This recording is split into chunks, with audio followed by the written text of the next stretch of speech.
Yoga, the show dedicated to inspiring your practice and elevating your mind, body, and soul. In Conscious Living, we explore craniosacral therapy with Lawrence J. Kaye Study went on the road and we met some amazing humans at two of the hottest yoga destinations in Eastern Canada. Today we scoot over to Camp Yoga and play with arm balances. This season in Strike a Pose, we share a short practice that you can follow along with at home. Yoga Bites has a fresh new look. We have brought in some amazing health and wellness professionals to share their favorite recipes that keep them fueled on the go. Thanks for staying connected. Coming up, Conscious Living.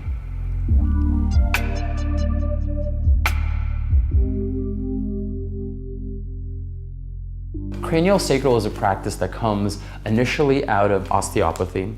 And out of osteopathy, that osteopathy came out of bone setting. So there's a whole lineage of different practices that brought us to where we are today.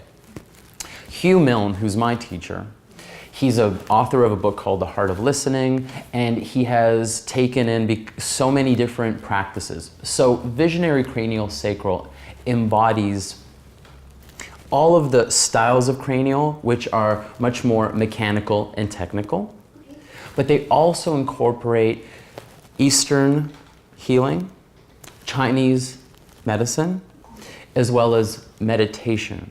So the practice is very intuitive as much as it's technical. A visionary craniosacral worker is able to do four things. One thing is the ability to see the whole, so be able to see the whole body as it is. At the same time, see parts of the body and where it may be unaligned from the whole. The third thing is the ability to perceive the person's spiritual journey, the person's energetic or emotional journey, and the fourth thing, the ability to perceive their own spiritual and energetic journey so they're not interwoven and there's no agenda when you come into practice. When you're in the session and you're comfortable, sometimes for somebody who's new to it, it takes a session or two to go into what I like to call a hypnagogic state, which is like that state of like between dream and awake. So you're really in this deep, soft, relaxed state. So from a gross level, people with stress, neck pain, lower back pain, different pain in the joints, those are things that definitely you might get a craniosacral session for. So for example, if you had lower back pain, something that's involved in the lower back is the lumbar spine, which is the lower back, that's the anatomical term for it. And then also the sacrum. So the sacrum is the bone that is lodged between the right and the left half of the pelvis at the back of the body. It intersects with the spine and the pelvis. So as a visionary craniosacral worker, you'll be lying on your back and I might just place my hand right under your sacrum. And I will pause and feel for the flow of the energetic, or what's also called from a visionary craniosacral point of view, a cranial wave. And that's kind of like the pulse of the cerebral spinal fluid as it makes its way through your spinal cord. And I'll just feel for the flow. And that flow might say that it's shearing to the right side or that it's shearing to the left side. And so a good example of what, as I'll continue telling you what craniosacral work is most people are familiar with chiropractic work. And what a chiropractor does is makes a forced adjustment of bones. The adjustments are very similar in visionary craniosacral work, but what they do, or what we do, is we'll listen first. And through listening to the sacrum in this case, we will guide the sacrum back into the place that it wants to go from an energetic perception, as opposed to like a chiropractor would force it, would just like put it back into place. Right. Such a subtle practice that's meditative in nature that I think that for everybody it's going to be a very beneficial practice. Of course, things come up in practice that are above the education grade or the pay grade, so to speak, of a craniosacral worker. And that's when a lot of times myself and my teacher Hugh has said, this is something you need to see a doctor for.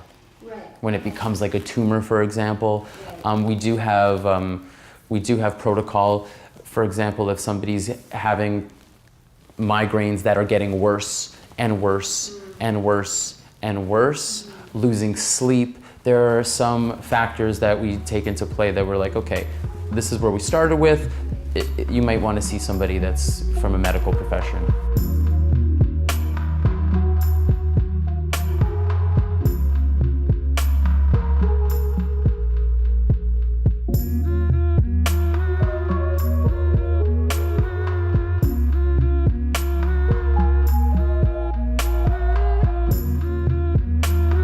There's many craniosacral practitioners in the city. So probably you want to work with somebody who you feel confident with, because more important than anything is the ability to feel safe. You want to feel safe. You want to lie down on the table, you want to close your eyes, you want to feel like you're in the hands of somebody who has your best interests in mind, and there is that like letting go process. So I think safety and confidence in the process is most important. So as you're doing your research, as you're looking for somebody, you want to be able to have this feeling of, I'm in the right place, in the right time.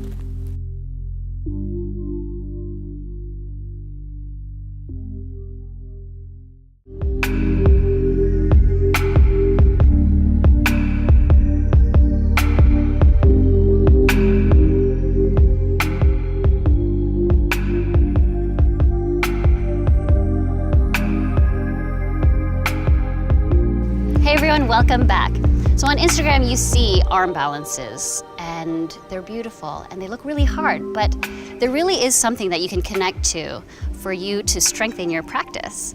I have Paria Mirazimi here with me to share with us about the mystique behind arm balances. Thanks for being with us. Thank you. So tell me about how you connect with your arm balances.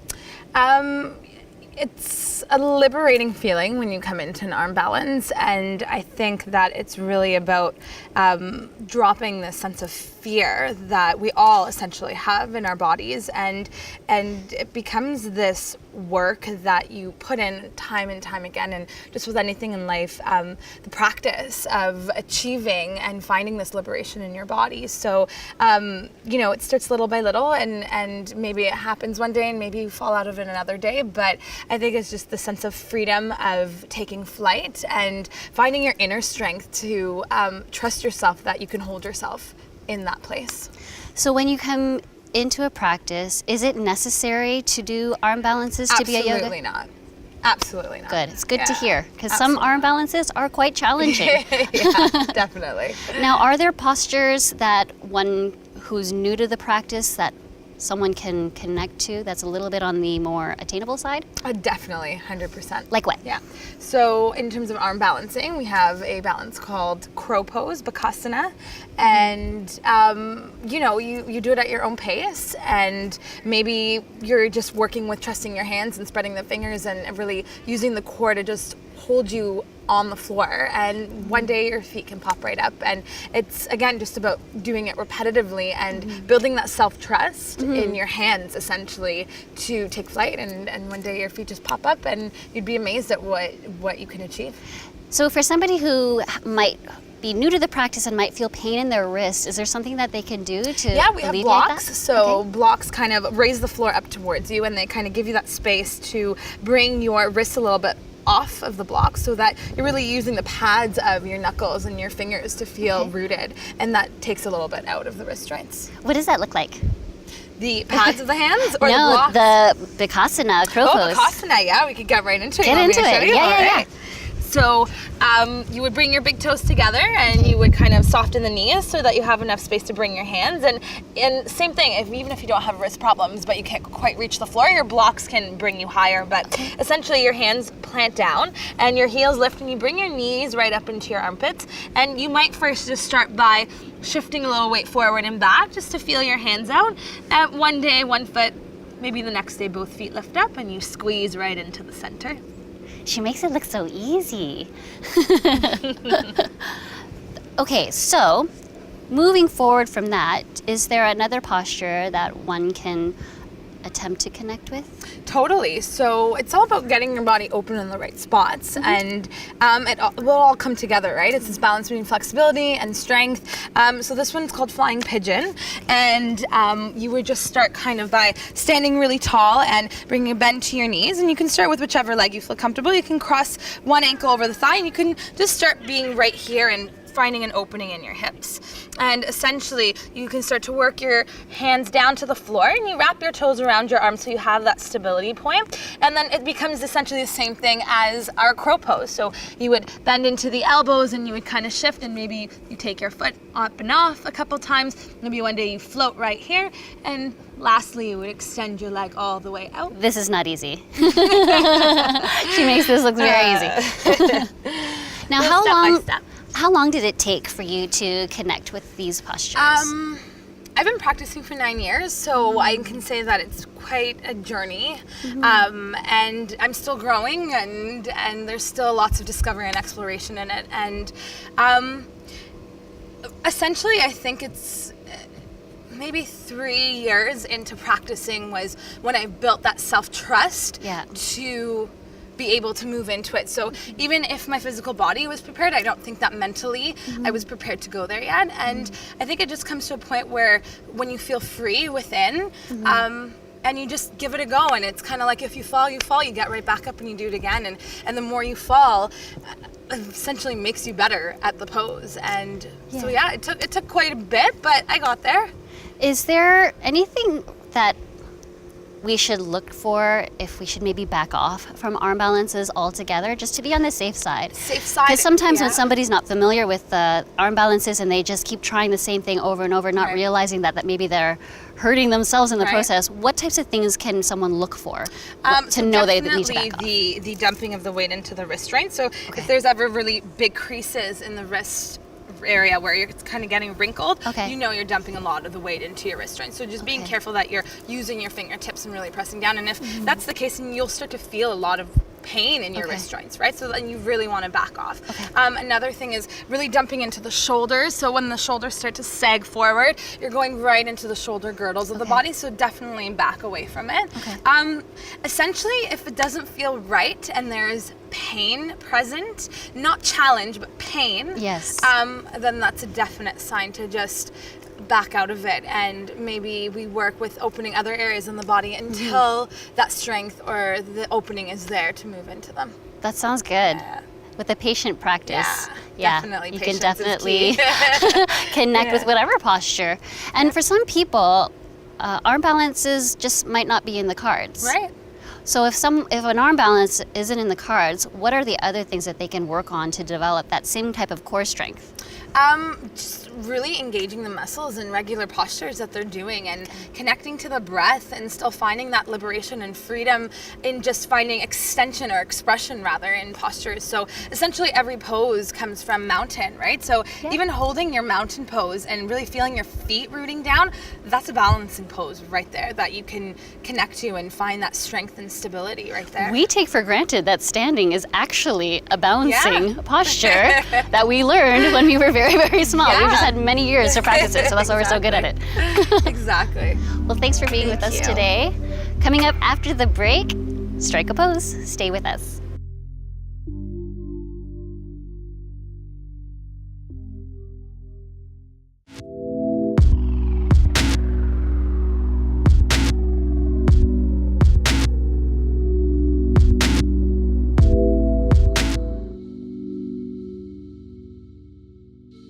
Standing at the center of your mat.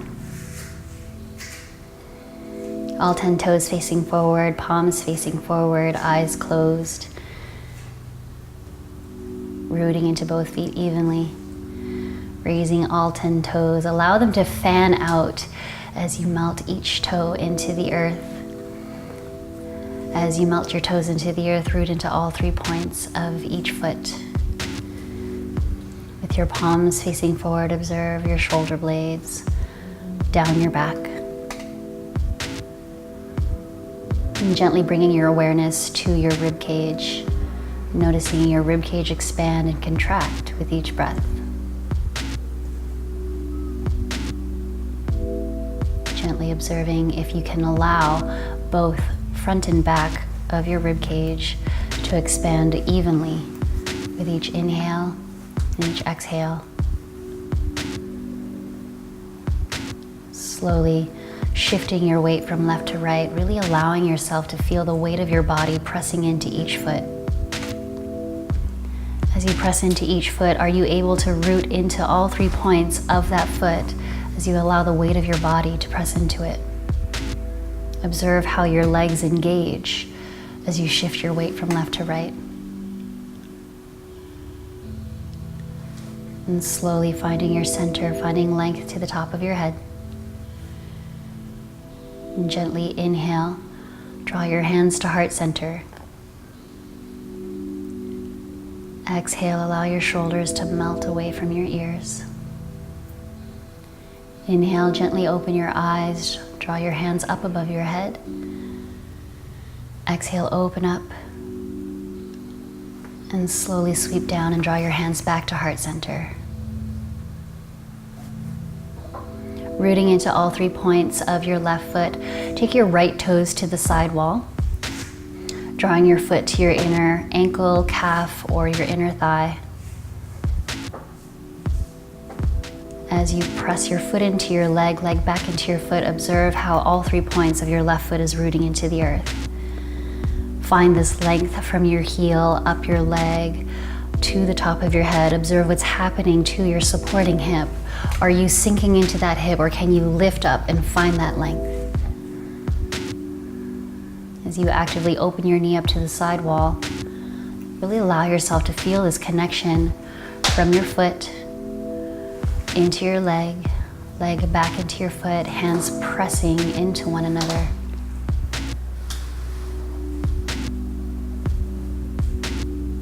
Gently sweeping your hands up above your head, finding the mudra of your choice, drawing your gaze up to the sky. Really allowing yourself to stay connected from head to toe. Slowly drawing your gaze forward. As you draw your gaze forward, find a drishti, a focal point ahead of you that isn't moving. As you connect with this focal point that isn't moving, try to envision this focal point in your mind as you close your eyes.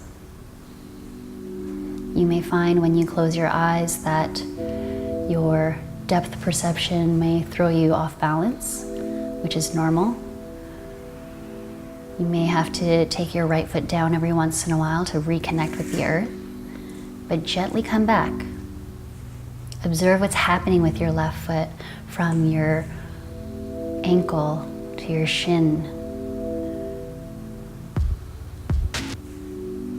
And gently, when you're ready, open your eyes and take your hands to heart center. Slowly take your right foot down to the earth, rooting into all 3 points of your right foot. As you root into all 3 points of your right foot, take your left foot to the side wall, sliding that leg up to your inner calf, inner ankle even, or inner thigh. Just observing your connection on this side. Are there differences between the two sides? Where are the differences? Rooting into all 3 points of your right foot. Finding that length all the way up the leg. Observing what's happening inside of your hip. Are you sinking into the hip, or can you lift to the top of your head? Finding that connection, pressing your foot into your leg back into your foot, hands pressing into one another firmly as you open up that left knee to the sidewall. And gently taking your hands up to the sky, finding the mudra of your choice, drawing your gaze up. Again, noticing the difference between how this pose feels on this side than it does on the other.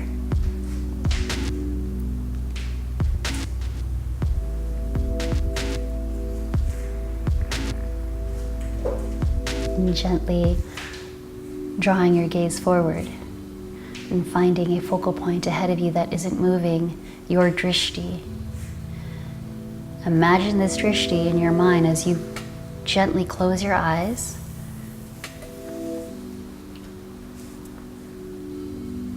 Observing how all 3 points of your supporting foot is rooting into the earth. Definitely a challenge. You'll feel it in your calf, your shin, your ankles. And again, honoring if you need to step your foot down every once in a while to come back. Coming back into your tree pose. Resetting. And gently open your eyes. Slowly step that left foot down. Namaste.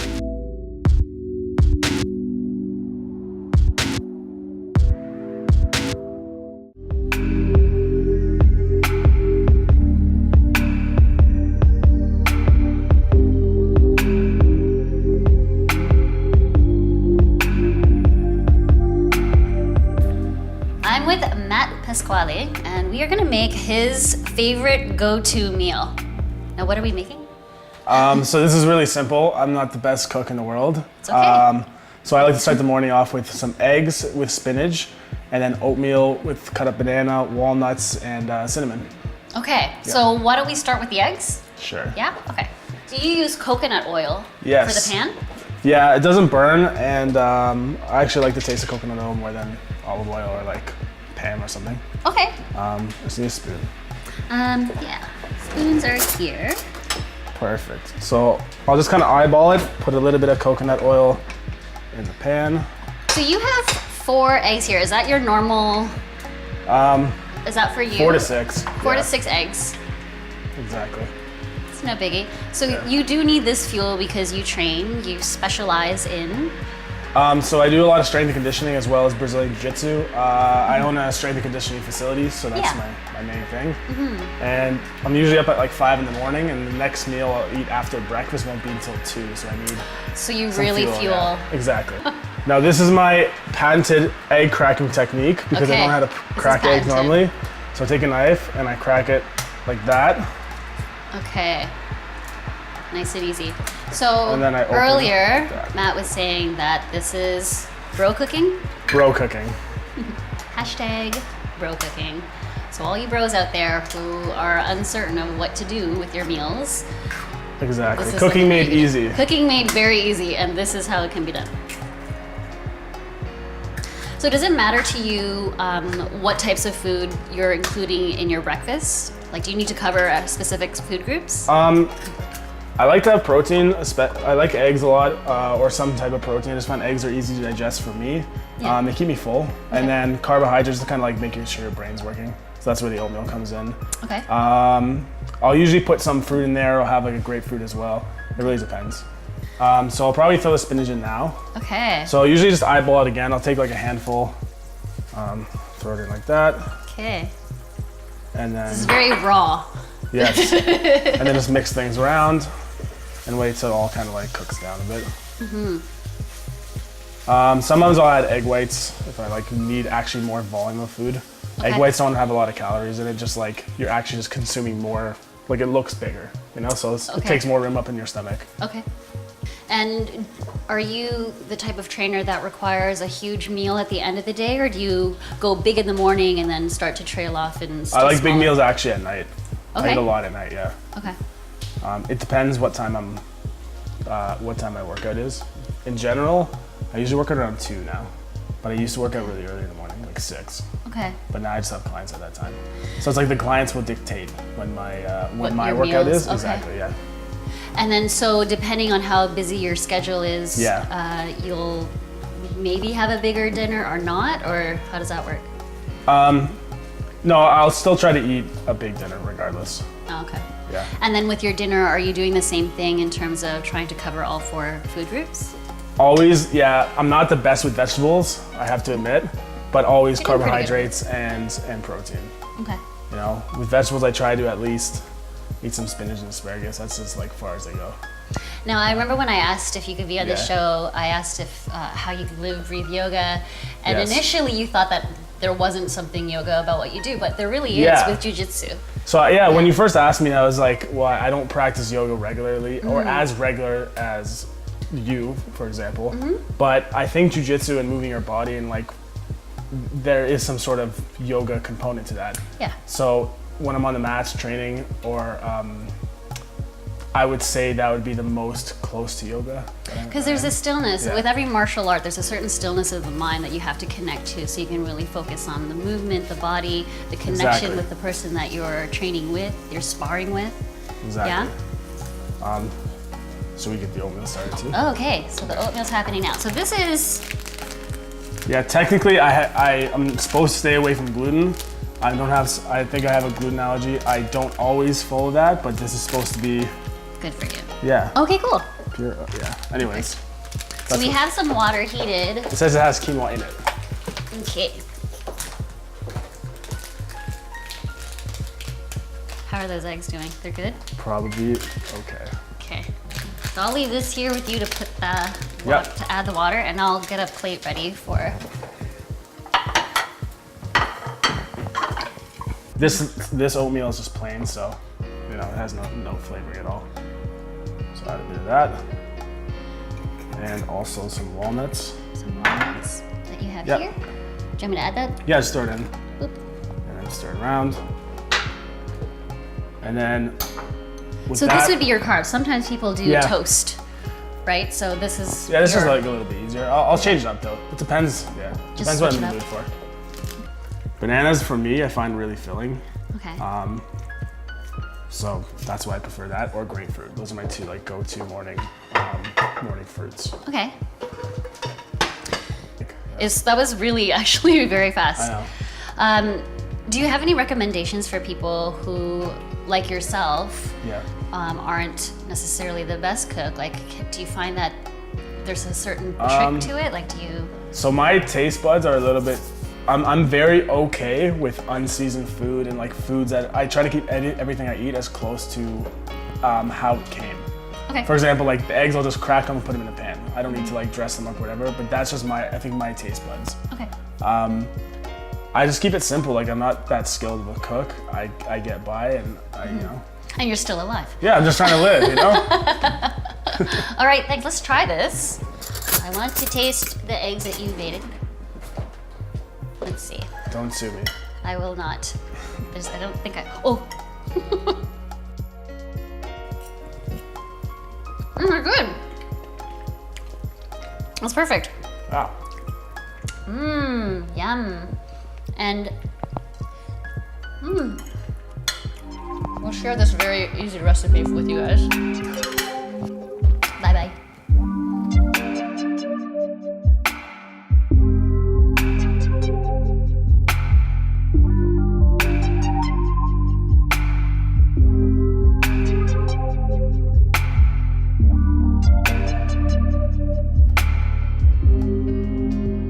Hashtag bro cooking is real. I have a sense that in a few years, Matt will be an amazing cook. All it takes is a little bit of practice. And whether you're doing arm balances or jujitsu, you always need fuel to keep you on the go. Even a simple recipe can do that. Thanks for watching. Namaste.